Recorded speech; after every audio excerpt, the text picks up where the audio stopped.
Die Art Cologne ist für mich, oder die Art Cologne an sich, ist sozusagen eines der ältesten Kunstmessen weltweit und auch eine der wichtigsten Messen in Deutschland, die auch in den letzten Jahren immer mehr an Bedeutung zurückgewonnen hat. Und für mich ist es sozusagen immer wieder toll, dahin zu fahren und Kollegen zu treffen und mich sozusagen zu informieren und in einen Austausch zu kommen. Und das schätze ich sehr. Wir haben uns sehr gefreut, dass wir den ADKV Art Cologne Preis für Kunstvereine erhalten haben. Also die Halle für Kunst war in den letzten Jahren schon mehrfach für diesen Preis nominiert. Und von daher hat es uns natürlich besonders gefreut, dass wir in diesem Jahr die Jury überzeugen konnten. Und für uns bedeutet sozusagen der Preis selbst eine große Anerkennung und auch Wertschätzung unseres Programmes. Vor allem da Lüneburg und damit auch die Halle für Kunst eher in der Peripherie und eben nicht im Zentrum des Kunstfeldes liegt, ist es für uns umso wertvoller zu sehen, sozusagen, dass unser Programm und unsere Arbeit sichtbar ist und dass sie auch eine breite Reichweite hat und wertgeschätzt wird.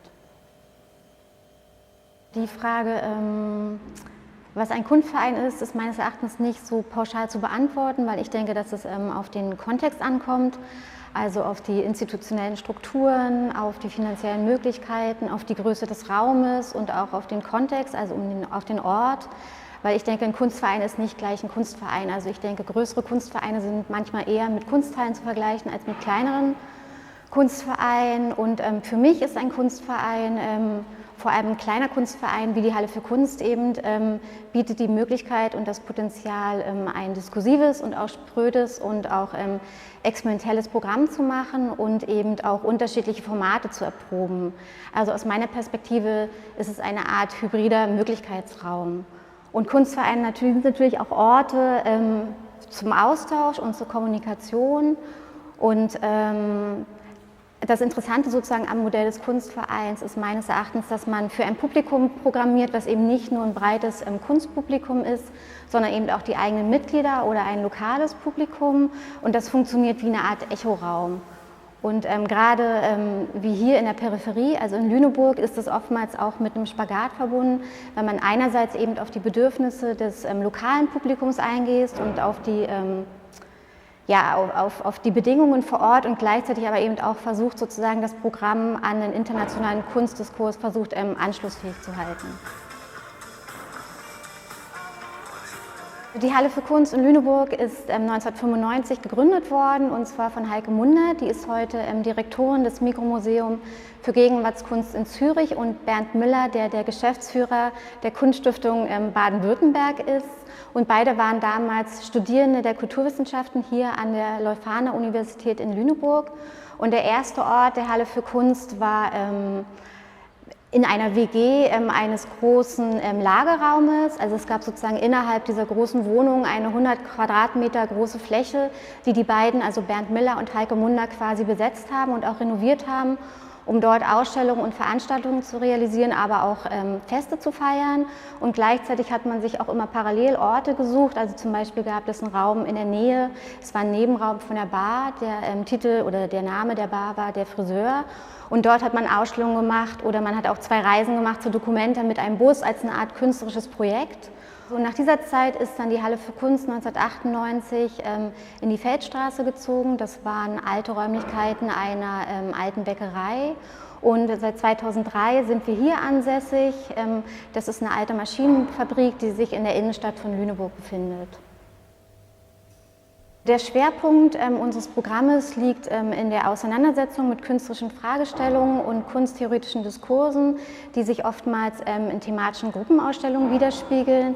Zum Beispiel haben wir 2018 die Ausstellung vom Handeln gemacht, die ihren Ausgangspunkt in den Überlegungen von Hannah Arendt hatte, vom tätigen Leben.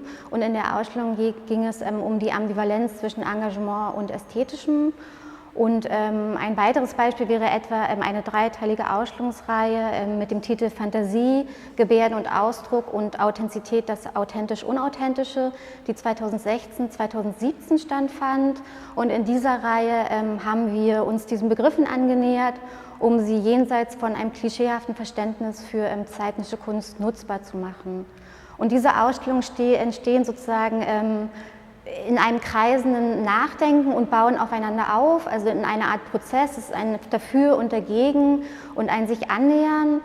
Und sozusagen diese Prozesse sind im Vorfeld gar nicht festgelegt, sondern im Prinzip ergeben sich die Fragestellungen und die Überlegungen sozusagen aus einer Ausstellung zur nächsten.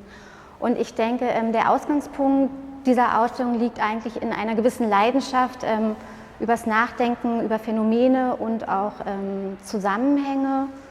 Also daraus entstehen die Ausstellungen, verselbstständigen sich aber auch wieder und nehmen sozusagen ihre eigenen Formen an. Es geht also nicht darum, Statements zu setzen oder Thesen zu illustrieren, sondern im Gegenteil sozusagen einen Ausgangspunkt zu schaffen, von dem aus ein Denken und Sprechen über Kunst und ihre Zusammenhänge möglich ist.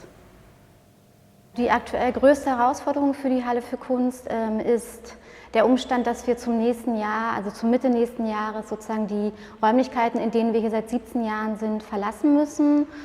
Und diese Situation, die ja ohnehin Corona-bedingt sozusagen kompliziert und komplex ist besonders fragil, auch angesichts der Tatsache, dass unter den jetzigen Umständen überhaupt noch gar nicht abzusehen ist, sozusagen, welche Konsequenzen oder auch welche Auswirkungen sozusagen die aktuelle Situation auf die gesamte Kulturlandschaft haben wird.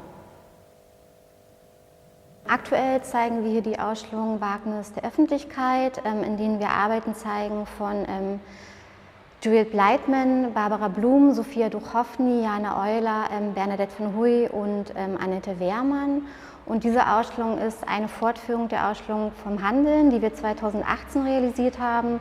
Und damals war das Anliegen, ja, vor dem Hintergrund eines Aufkommens in der zeitgenössischen Kunst von einer neuen Innerlichkeit oder einer neuen Subjektivität, den Aspekt des Handelns in den Fokus zu rücken, aber Handeln nicht verstanden als Praxis, sondern ausgehend von den Überlegungen von Hannah Arendt eines tätigen Lebens, also sozusagen eines Weltbezugs, das heißt eines Sorgens um oder eines Interesses für die Welt. Und Hannah Arendt sagt eben, dass es Bedingung ist, jedes politischen Lebens, sich im Tun zu exponieren, also sozusagen öffentlich zu werden.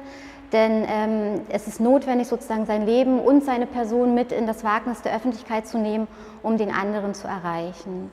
Und das gilt natürlich sozusagen nicht nur für politisches Handeln, sondern für Handeln im Allgemeinen und damit eben auch für künstlerische Praxis. Und das wiederum war nun der Ausgangspunkt für die jetzige Ausstellung. Denn der Aspekt, dass es das Persönliche zu wagen gilt, um den anderen zu erreichen, ist natürlich sozusagen sehr interessant vor dem Revival ja, subjektiver und auch authentischer Motive in der zeitgenössischen Kunst. Und das ist eben hochinteressant, weil sozusagen mit dem Exponieren des Persönlichen in der künstlerischen Arbeit ist natürlich sozusagen auch immer eine Gefahr gegeben, sozusagen einer subjektiven oder auch im schlimmsten Falle identitär-regressiven Nabelschau. Und genau diese Art von Spannung oder dieses komplizierte Verhältnis oder auch die Frage, wie dann sozusagen ein persönliches Involviertsein aussehen könnte, ist im Prinzip sozusagen ja, die Fragestellung, die wir mit der Ausstellung aufwerfen möchten.